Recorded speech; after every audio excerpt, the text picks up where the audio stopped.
Hello, today we're going to talk about infinite series, and this will be kind of an introduction to series in general and in particular infinite series that we're going to look at. Okay, so here is an infinite series, and before we actually look at the series itself, maybe we'll look at some of our notation here. So this is an uppercase sigma, the first letter of sum, since we're summing lots of things. At the bottom here we have the index, that's saying that n is beginning at 1. N is the index that you can see above the 2 here. And because it's an infinite series, this is going to go all the way to infinity. And the question we're going to ask ourselves a lot over the next few classes is, does this converge or diverge? And in particular, we're looking these infinite series. If they're summing to infinity, it kind of feels like instinctively it should just be infinite. But also the terms often are going to 0, so we have this kind of battle. The fact that it's going to infinity, does that mean they go on forever and get big? Or the fact that terms go to 0, does that mean we get some sort of finite number? So we have these infinite series that we're going to look at. This particular infinite series is 1 over 2 to the n. So each time we go to the next term, we're increasing the power of that 2. Okay, so let's just start with taking one term. Okay, so this S1, this is what we're going to call a partial sum. It's just the sum of the first, in this case, one term. And of course that's very easy, the first one term is 1/2. There's really nothing to sum that with, so the sum is just 1/2. But let's go a bit further. Let's take S2, that's the sum of the first two terms. So we get 2 to the 1 and 2 to the 2, in other words 1/2, 1/4, and if we add those up we get 3/4. If we keep going, we get 1/2 plus 1/4 plus 1/8 is 7/8.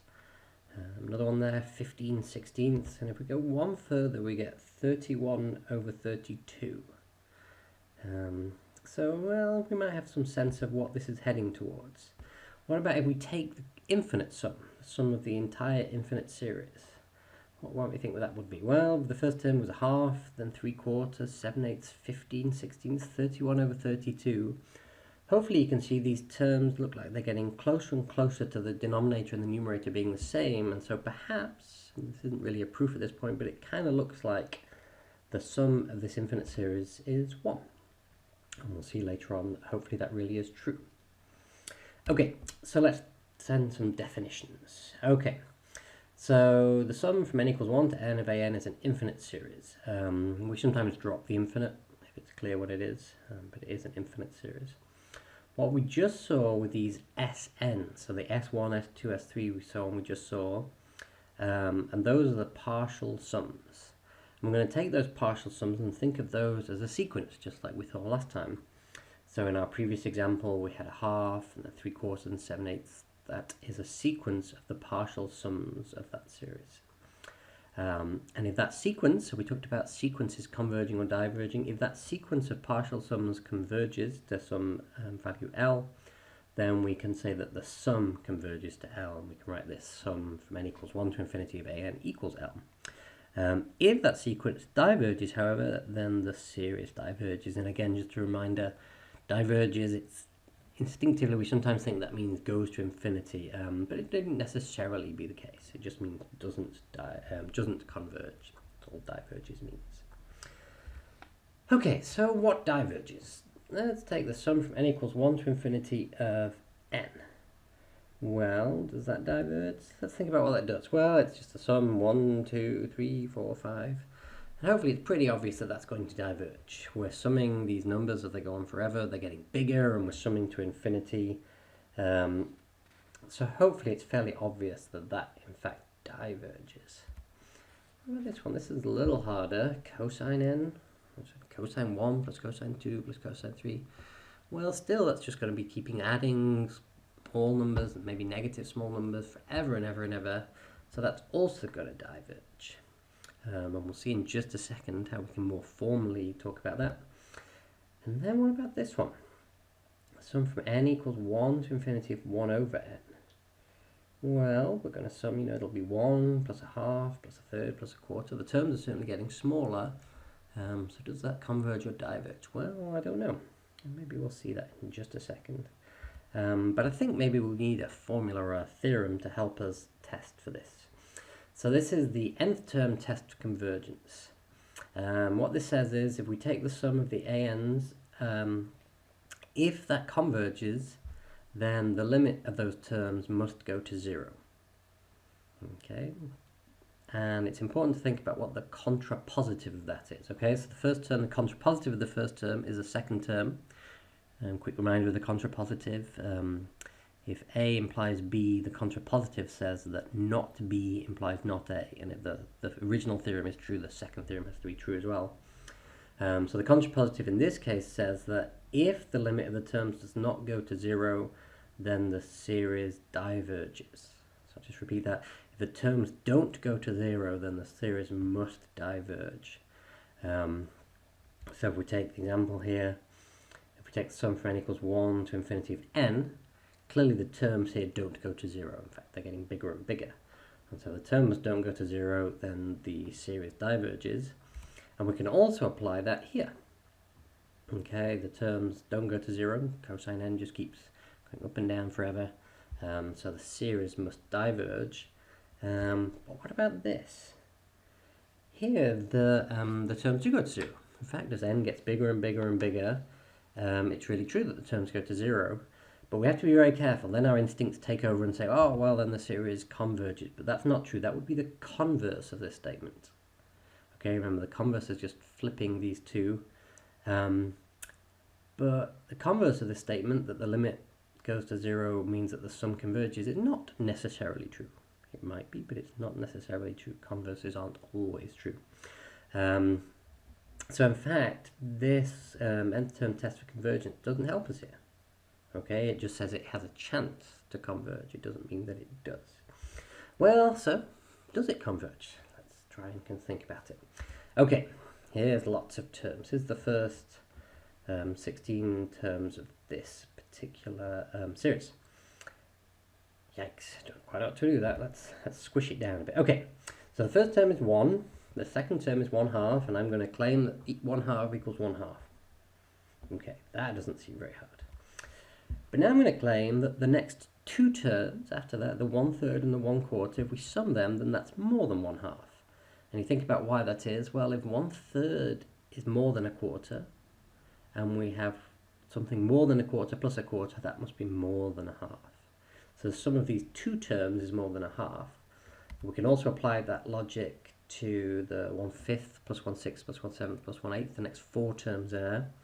Let's even go one further. Let's take those next 8 terms, 1/9, 1/10, all the way up to 1/16.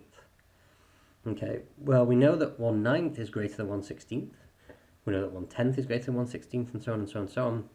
So we have 8 terms, all of which are greater than or equal to 1/16. So 8 times by 1/16 is 8/16 or 1/2. So this sum is itself more than 1/2. What does that mean? Well, we have a 1 plus a half, plus something that's a bit bigger than a half, plus something that's a bit bigger than a half, and so on. And even though the chunks that we're taking are getting bigger and bigger, we can just go on doing this forever. Okay, we can keep adding something that's a bit more than 1/2 forever, and if we do that, then sure enough, that's going to be infinite. It's very slow, but it is indeed infinite. And if it's infinite, then the series diverges. Okay, so this is a very famous example. This series here is what's called the harmonic series. That comes from music, as you might expect. And we'll see it's a particular case of a sort of a group of series, but we now know that that series is divergent. Okay, so I mentioned we're going to have to look at groups of series. Here's one more group that we're going to see quite regularly, and that's called a geometric series. Okay, a geometric series, you have a first term, this A, and then each term following that is a multiple of the term before. And we multiply by this R, this common ratio, to get the next term and the next term. Just a quick note, the index as we have it here starts at 0, that's so that first term can be an A. And that just keeps going and going forever. Okay, and here's a theorem on geometric series and in particular convergence. We take the nth partial sum, so the sum of the first n terms here would be A multiplied by 1 minus r to the n plus 1, all divided by 1 minus r. If we look at this particular fraction, this r to the n plus 1 if the absolute value of r is less than 1, then as n gets bigger and bigger, we take this power of this number less than 1, that would go to 0. Therefore, if this piece goes to 0, the whole thing in the parentheses on the top here goes to 1, and therefore we get a times by 1 in the numerator, which is just a, and so the sum to infinity is a over 1 minus r. So the geometric series converge if and only if the absolute value of r is less than 1, and when it is the absolute value of r is less than 1, then this is our sum, a over 1 minus r. So we take an example here, a half plus a quarter plus an eighth plus a 16th plus a 32nd. This is a geometric series. Our first term is 1/2, and each time we're multiplying by half to get the next term. So in fact, this is the series we're looking at, 1 over 2 to the n. So I say it's a geometric series with a equals half and r equals a half. And because our r is a half, that's absolute value of that is certainly less than 1. Then we can apply our rule here. We know that it converges, and we can find this s equals a over 1 minus r. And at this point, hopefully this is familiar. This is the series we saw at the very beginning, the 1/2 plus a quarter plus an eighth and so on. So we apply this, this formula here. We have a over 1 minus r, so we get 1/2 over 1 minus 1/2, which is 1/2 over 1/2, which is 1. So sure enough, that series we saw at the very beginning, where we kind of guessed, it looked like it was heading towards 1.